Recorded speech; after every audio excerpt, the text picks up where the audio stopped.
Right now, there is a fascinating situation developing around the Philadelphia Eagles as the team approaches one of the most important moments of the offseason. And when you start looking at the numbers, the roster structure, and the decisions in front of Howie Roseman, you begin to understand that the next few weeks could shape the future of this team in a very real way. The Eagles currently sit with about $5 million in salary cap space, which places them right in the middle of the league financially, around 16th among all 32 NFL teams. That number is important because compared to previous years, Philadelphia doesn't have the same financial flexibility they've enjoyed in the past. That means every move this offseason needs to be strategic. It has to be calculated. And most importantly, it has to address the biggest needs on this roster without putting the franchise in a difficult position long term. Now when you start evaluating the roster, several areas immediately stand out. The offensive line could use some rebuilding and adjustments. The tight end position is uncertain depending on what happens with Dallas Goedert, and wide receiver is another storyline to watch with questions surrounding A.J. Brown's future. On the defensive side, the Eagles still need help at cornerback, safety, and especially at edge rusher, and that's exactly where the first major decision of this offseason begins. One of the most important priorities for Philadelphia could be bringing back pass rusher Jaylen Phillips. When the Eagles acquired him before the trade deadline, the move immediately made sense because of his history working in Vic Fangio's defensive system, and the impact he made on the defense was undeniable. The Eagles already had a solid defensive unit before Phillips arrived, but after the trade something changed. The defense didn't just remain good, it elevated to another level and started playing like one of the elite defenses in the NFL during the 2025 season, and the production backs that up. Phillips finished with an overall PFF grade of 74, ranking 34th among 115 qualifying edge rushers, but the real story shows up in the pressure numbers. His pass rush grade was 77, placing him 20th in the league. He generated 73 total pressures, which ranked 9th among pass rushers, and an incredible 57 quarterback hurries, which ranked 5th in the entire NFL. Those are elite disruption numbers. What makes it even more impressive is what he did specifically after joining Philadelphia.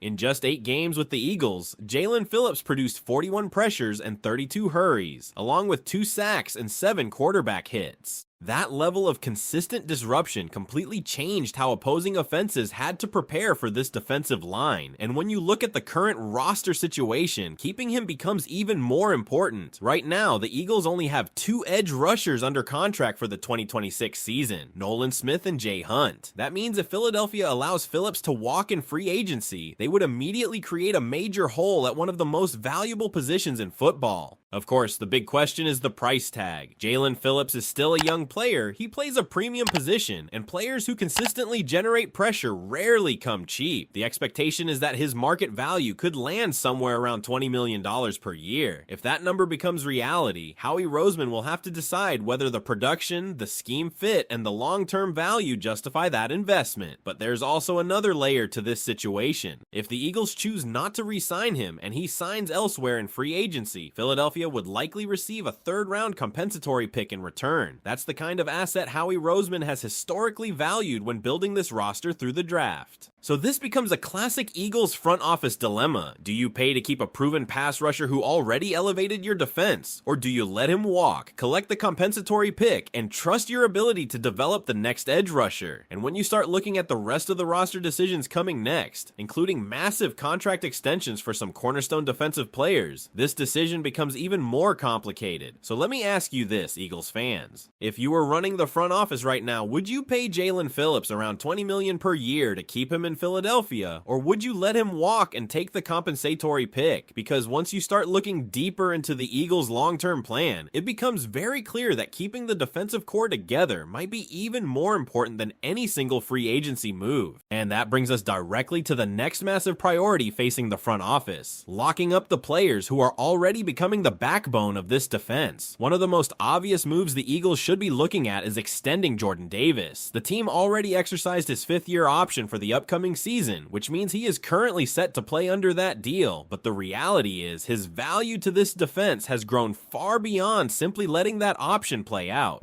Jordan Davis took a major step forward in 2025 and played at an all-pro level from the interior of the defensive line. His presence in the middle of the defense goes far beyond the stat sheet. At 6'6" and roughly 330 pounds, he is one of the most physically imposing defensive tackles in football, and he creates problems for offensive lines on nearly every snap. During the season, he recorded 4.5 sacks, 9 tackles for loss, 25 pressures, 6 quarterback hits, and 6 passes defended. But the real value of Jordan Davis is how he collapses the interior of the pocket and shuts down the run game before plays even develop. That kind of impact often doesn't show up fully in the box score, but it's something the Eagles coaching staff and front office clearly recognize. And there's another factor here that the organization cares deeply about: leadership. Over the past few seasons, the Eagles have seen several iconic leaders move on from the team. Jason Kelce retired. Fletcher Cox stepped away. Lane Johnson is getting closer to the end of his career. Brandon Graham has flirted with retirement before returning. These were players who defined the locker room culture in Philadelphia for years. Now the franchise needs a new generation of leaders to step forward, and Jordan Davis is emerging as one of those players. Inside the building, he is viewed not just as a dominant defensive lineman, but also as someone who can become a pillar of the team moving forward. The financial side of a potential extension is also interesting. When you look at the highest paid defensive tackles in the league, the numbers are massive. Chris Jones leads the way at over $31 million per year, while several other defensive tackles are earning between $22 and $26 million annually. Jordan Davis probably won't reach that level, especially because another Eagles defensive tackle is widely viewed as the bigger superstar on the line. Because of that, a realistic extension for Davis could land somewhere in the range of $13 to $17 million per year. If Philadelphia can secure him in that range, it could end up being one of the smartest long-term contracts on the roster. But the truly massive contract decision might actually belong to the other player lining up next to him. Jalen Carter is already one of the most disruptive defensive linemen in the entire NFL when he's healthy. He might not be the vocal leader that Jordan Davis is, but what he brings to the field is something every defense desperately needs: pure chaos for opposing offenses. Carter is the type of player who demands double teams on almost every snap. Offensive coordinators have to account for him constantly, and that alone creates opportunities for the rest of the defensive line to attack. Even when he doesn't record a sack, he can completely destroy the structure of an offense's protection scheme. During the 2025 season, he played only 11 games due to shoulder issues that began back in training camp, yet he still produced 3 sacks, 5 tackles for loss, 36 pressures, and 12 quarterback hits. For a player dealing with injuries, those numbers are extremely impressive, and there's another remarkable stat that often goes unnoticed. Carter and Jordan Davis combined for 6 passes defended, which tied for second among all defensive tackles in the league. That kind of disruption from interior linemen shows just how active they are at the line of scrimmage. The key point here is simple: Jalen Carter is not going to get cheaper. If the Eagles wait too long to extend him, his price will only continue to rise, especially when you consider that Milton Williams recently landed a contract averaging around $26 million per year. Carter is widely viewed as an even better player, which means his eventual contract could exceed that number. By extending both Jordan Davis and Jalen Carter now, the Eagles could actually create additional salary cap flexibility for the upcoming free agency period. That's one of the most strategic tools teams use, converting existing money into longer-term deals that lower the immediate cap hit and give the front office more room to operate. And that flexibility becomes incredibly important when you start looking at the next major challenge facing Philadelphia this offseason: the possibility of losing several key players in free agency, because there are some tough decisions coming involving familiar names on this roster, players who have been major contributors for years, and the Eagles may have to make some difficult choices about who stays and who walks away. And this is where the offseason really starts to get complicated for the Eagles, because while extending players like Jordan Davis and Jalen Carter help stabilize the core of the defense, there are still several important contributors on the roster who could realistically be playing their final games in Philadelphia. The business side of the NFL is never easy, and the Eagles could soon be facing that reality with a few familiar names. Among the players who could potentially leave once the new league year begins are Dallas Goedert, Nakobe Dean, and Reed Blankenship. These are all players developed by the organization who have played meaningful roles for the team, but the financial structure of the roster and the direction of the franchise could make it difficult to keep everyone. Let's start with Dallas Goedert, because his situation might be the most straightforward from a roster building perspective. Goedert was drafted in the second round back in 2018 and has been one of the most reliable tight ends in the league during his time with the Eagles. But the reality is that the tight end position may be entering a transition period for Philadelphia. One of the reasons for that is the incoming draft class. The upcoming tight end group is considered deep, and there are multiple prospects who could make sense for the Eagles if they decide to move on from Goedert. If Philadelphia keeps the 23rd overall pick in the first round, someone like Kenyon Sadi could be an option. If they wait until the second round, Eli Stowers out of Vanderbilt is another player who could be on the board. And those aren't the only options. Sam Roush from Stanford has drawn attention because of his rare athletic traits, and Oscar Delp from Georgia is another name to watch. Delp played in a loaded offense in college, which limited some of his opportunities, but many evaluators believe he could become an even better player at the professional level. The logic here is simple. If the Eagles allow Dallas Goedert to leave, they could get younger and cheaper at the position while still maintaining long-term upside. That's the kind of roster strategy Howie Roseman has used many times before. Now, the situation with Reed Blankenship might be even more fascinating. Blankenship's story is one of the most impressive development arcs on the entire roster.